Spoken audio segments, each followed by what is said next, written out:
नमस्कार। मैं वीके शास्त्री अपने चैनल के माध्यम से आप सभी दर्शकों का बहुत बहुत स्वागत करता हूं। 31 मार्च से 10 मई 2023 के बीच एक अद्भुत, विलक्षण और अति दुर्लभ ज्योतिषीय घटना घटित होने जा रही है आपके जीवन में, और वो है दो प्रबल शत्रुओं मंगल और बुध का परिवर्तन योग। 31 मार्च को बुध राशि परिवर्तन करके मंगल की राशि मेष राशि में गोचर करेंगे, और मंगल का गोचर पहले से ही बुध की राशि मिथुन राशि में है, और 10 मई तक मंगल मिथुन राशि में ही रहेंगे। तो इस तरह 31 मार्च से 10 मई तक बुध का गोचर मंगल की राशि में और मंगल का गोचर बुध की राशि में, तो मंगल और बुध का परिवर्तन योग बनेगा। इस परिवर्तन योग का क्या प्रभाव पड़ेगा वृश्चिक राशि के जातकों के जीवन पर, ये विश्लेषण आपकी चंद्र राशि के आधार पर किया जा रहा है। और आप चाहें तो मंगल और बुध का उपाय ना भी करें, लेकिन राहु का उपाय जरूर कीजिएगा, क्योंकि इस परिवर्तन योग के दौरान राहु की बहुत बड़ी भूमिका रहेगी। तो वीडियो के अंत में राहु के उपायों पर भी चर्चा करेंगे। और दूसरी बात, कमेंट बॉक्स में किसी भी अनजान व्यक्ति के द्वारा दिए गए नंबर पर भूल करके भी कांटेक्ट मत कीजिएगा, आपके साथ फ्रॉड हो सकता है। तो ये है वृश्चिक राशि के जातकों की कुंडली। मंगल का गोचर आपकी कुंडली के अष्टम भाव में है, और मंगल छठे भाव के और लग्न भाव के स्वामी हैं। बुध का गोचर 31 मार्च को छठे भाव में होगा, और मंगल और बुध का परिवर्तन योग बनेगा। पहले परिवर्तन योग को समझिए। जब दो ग्रह जन्म कुंडली में या गोचर कुंडली में एक दूसरे की राशि में गोचर करते हैं या एक दूसरे के नक्षत्र में गोचर करते हैं, तो परिवर्तन योग बनता है। 31 मार्च को बुध का गोचर मंगल की राशि मेष राशि में हो जाएगा। देखिए, छठे भाव में एक लिखा है, एक का मतलब मेष राशि, मेष राशि के स्वामी मंगल। तो बुध का गोचर मंगल की राशि में और मंगल का गोचर बुध की राशि में है, तो मंगल और बुध का परिवर्तन योग बन गया।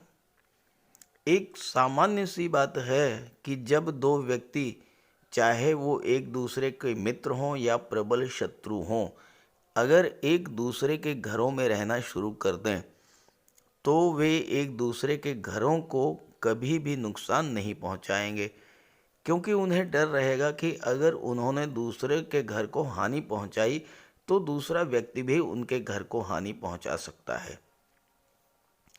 ठीक यही बात ग्रहों पर भी लागू होती है।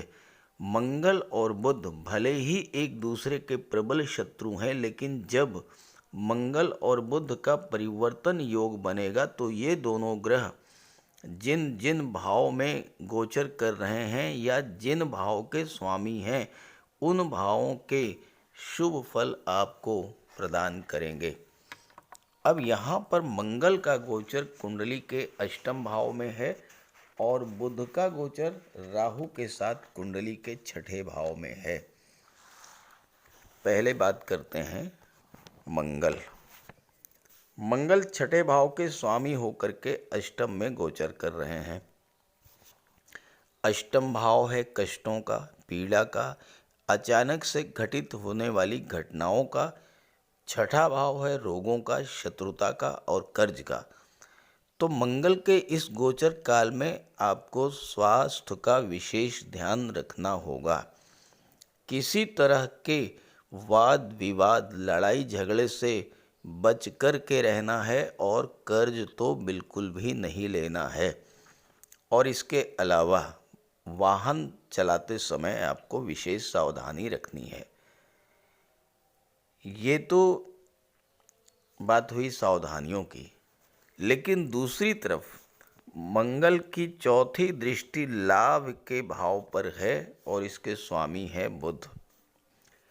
मंगल की दृष्टि धन के भाव पर है और मंगल की दृष्टि आपके पराक्रम भाव पर है। अष्टम भाव आकस्मिक घटनाओं का होता है। अचानक से आपको कुछ ऐसा लाभ हो सकता है जिसके बारे में आपने सोचा भी नहीं होगा, और ये जो लाभ होगा मंगल के कारक तत्वों से और अष्टम भाव की चीज़ों से। मंगल भूमि के कारक हैं। आपको कोई पैतृक संपत्ति मिल सकती है, या आप कोई कृषि भूमि या प्लाट खरीद सकते हैं। अष्टम भाव गुप्त धन का होता है, गुप्त विद्याओं का होता है और गुप्त रहस्यों का होता है। आपको शेयर, लॉटरी या इंश्योरेंस के क्षेत्र से अचानक से धन की प्राप्ति हो सकती है। ससुराल पक्ष से आपको धन की प्राप्ति हो सकती है। यह भी हो सकता है कि इस गोचर काल में आपके जीवन साथी को कोई नौकरी मिल जाए, या वो कोई व्यापार व्यवसाय शुरू कर दें। खास करके अष्टम भाव की चीज़ों से जुड़ करके करेंगे तो आपको विशेष लाभ होगा। जैसे आप प्रॉपर्टी डीलिंग का काम शुरू कर सकते हैं, रियल एस्टेट का काम शुरू कर सकते हैं, कंस्ट्रक्शन का काम शुरू कर सकते हैं।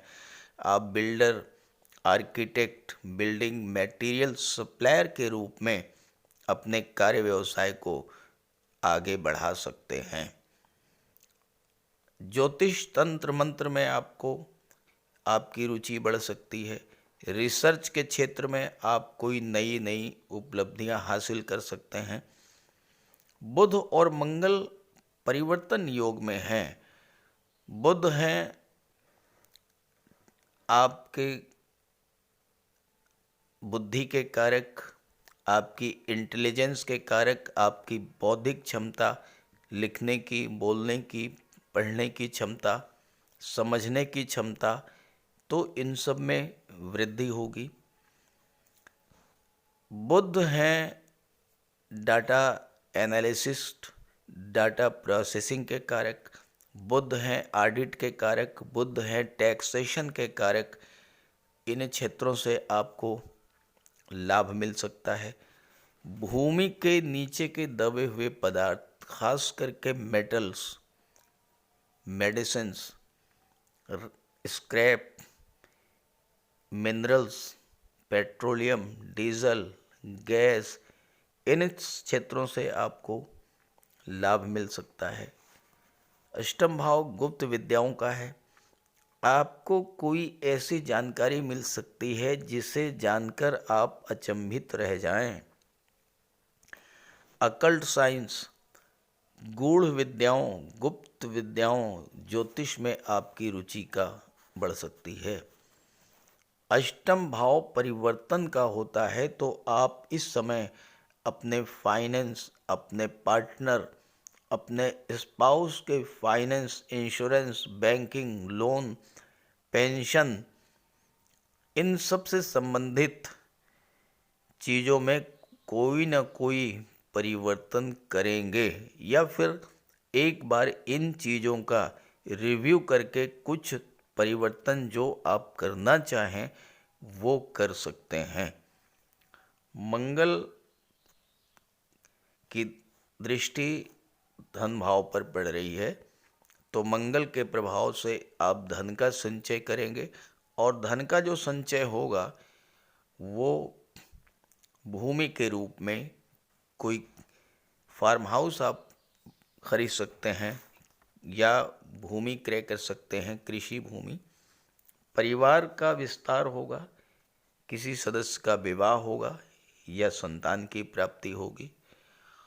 और चूंकि मंगल की दृष्टि अष्टम पर तीसरे भाव पर पड़ रही है, आपके पराक्रम पुरुषार्थ में मंगल वृद्धि करेंगे।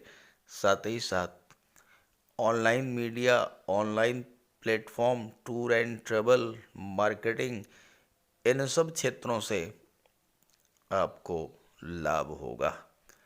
अब बात करें बुध की। बुध का गोचर राहु के साथ कुंडली के छठे भाव में है। यहाँ पर बुध एकादश भाव लाभ के भाव के स्वामी होकर कुंडली के 12वें भाव पर दृष्टि डाल रहे हैं और यहाँ पर राहु की दृष्टि भी 12वें भाव पर पड़ेगी।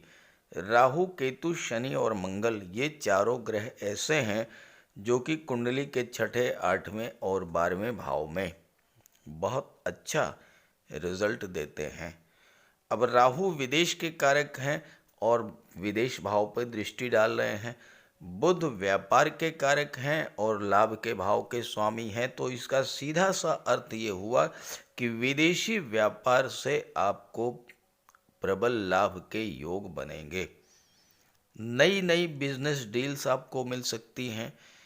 आप विदेश जा सकते हैं, विदेश में सेटल हो सकते हैं और विदेशी व्यापार में अगर अभी तक किसी तरह की कोई मंदी की स्थिति थी वह दूर होगी और आप नए सिरे से व्यापार को आगे बढ़ाएंगे।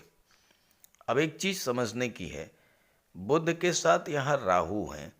बुध है बुद्धि, इंटेलिजेंस, आपकी बोलने की, लिखने की, पढ़ने की, समझने की क्षमता और व्यापार।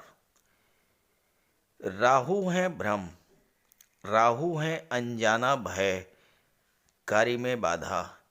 तो यहाँ पर राहु आपको, आपकी बुद्धि को भ्रमित कर सकते हैं, नेगेटिवली एक्ट करके आपके कार्य व्यवसाय में बाधा पहुंचा सकते हैं। लेकिन अगर आपने राहु के पॉजिटिव एस्पेक्ट्स को अपने जीवन में उतार लिया, यही राहु आपको बहुत बड़ा लाभ देंगे।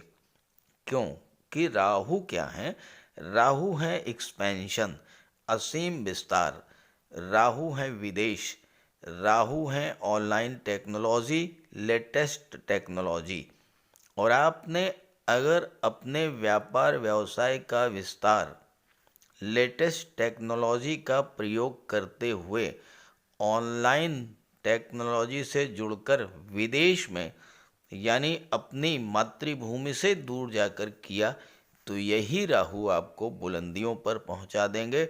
और चूंकि बुध लाभ के भाव के स्वामी हैं तो आपको हर तरह का लाभ प्रदान करेंगे। साथ ही साथ अष्टम भाव की चीज़ों का व्यापार व्यवसाय करने पर भी आपको लाभ होगा, क्योंकि बुध अष्टम के भी स्वामी हैं। अब अष्टम से जुड़ी हुई क्या क्या चीज़ें हैं ये मैंने पहले ही बता दिया है, उसको रिपीट नहीं करूँगा। अब यहाँ पर आपको एक बात का ध्यान रखना है कि बुध और मंगल तो आपको अच्छा रिजल्ट देंगे ही, क्योंकि राहु भी साथ में है, तो आप राहु का उपाय अवश्य कीजिएगा, आपको बहुत बड़ा लाभ होगा। तो बात करते हैं राहु के उपाय पर। राहु का कोई अशुभ प्रभाव आप पर न पड़े, इसलिए राहु का उपाय जरूर करें। राहु का सबसे बढ़िया उपाय है मोर पंख। देखिए, राहु को सर्प का स्वरूप माना गया है और मोर सर्प को खा जाता है, तो जहाँ पर मोर पंख रहता है वहाँ पर राहु का प्रवेश नहीं होता है। अपने घर के मेन डोर पर, बेडरूम में, ड्राइंग रूम में, स्टडी रूम में एक एक मोर पंख लगा दें। एक मोर पंख अपने तकिए के नीचे रखें। जहाँ पर आप कार्य करते हैं ऑफिस में, वहाँ भी मोर पंख आप रखें और अपने बैग में एक मोर पंख ज़रूर रखें और एक सुरमे की डिबिया, ये दो चीज़ें अपने बैग में हमेशा रखें। और एक छोटी सी चांदी की गोली अपनी जेब में रखें। इससे राहु और बुध दोनों का उपाय हो जाता है। काले कुत्ते को भोजन दें, काली गाय की सेवा करें, इससे राहु, केतु और शनि तीनों ही प्रसन्न होते हैं। कुष्ठ आश्रम में जाकर के या दिव्यांगों को भोजन का दान दें। और एक नारियल शनिवार के दिन अंधेरा होने पर अपने सिर के एंटी क्लॉकवाइज 7 बार घुमा करके नदी में बहा दें। दुर्गा माता का आशीर्वाद प्राप्त करें। दुर्गा चालीसा का पाठ करें। सोमवार के दिन शिवलिंग पर अभिषेक करें, सफ़ेद चंदन का टीका लगाएं और एक सफ़ेद चंदन का टुकड़ा अपने पास रखें। घर में कपूर की धूनी दें। ये छोटे छोटे से उपाय हैं। अगर आप इन उपायों को करते हैं तो निश्चित रूप से राहु के सभी शुभ फल आपको प्राप्त होंगे। तो उपाय ज़रूर कीजिएगा, लाभ मिलेगा। और जब लाभ हो तो कमेंट करके बताइएगा और ये वीडियो अपने साथियों को, अपने मित्रों को भी शेयर कर दीजिएगा। नमस्कार।